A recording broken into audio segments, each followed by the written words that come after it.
Entre 26 et 30 000 personnes, selon les sources, ont manifesté ce mardi en Bretagne. Elles répondaient à l'appel des syndicats pour la défense des services publics et le pouvoir d'achat. Elles ont parfois été rejointes par des lycéens et étudiants mobilisés contre la réforme de la loi travail.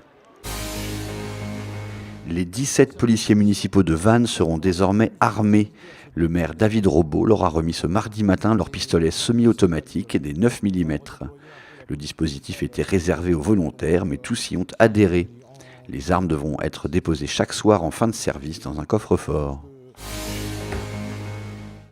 C'est le socialiste Thierry Piriou qui a été élu ce lundi soir président de Morlaix Communauté.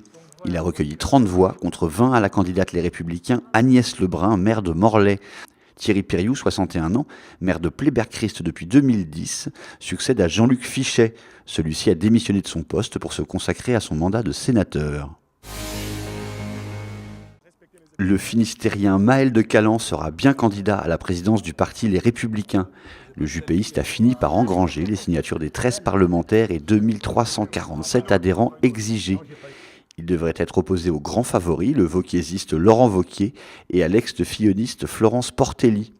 Le scrutin réservé aux membres du parti aura lieu les 10 et 17 décembre. Un corps a été découvert ce week-end dans l'Oust, à Malétroit, dans le Morbihan, a-t-on appris ce lundi. Il pourrait s'agir de celui de Joachim T., recherché dans l'enquête sur le meurtre de sa compagne.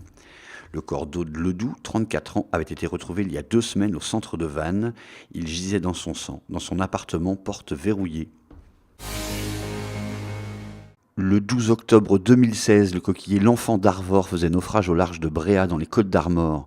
Le drame avait fait un mort, un matelot de 44 ans. Un an après, le bureau Enquête Accident Mer a rendu ce lundi son rapport d'enquête. Il pointe un manque de préparation de l'équipage et un manque d'attention du patron. Le procès du patron pêcheur pour homicide involontaire doit s'ouvrir ce jeudi à Saint-Brieuc.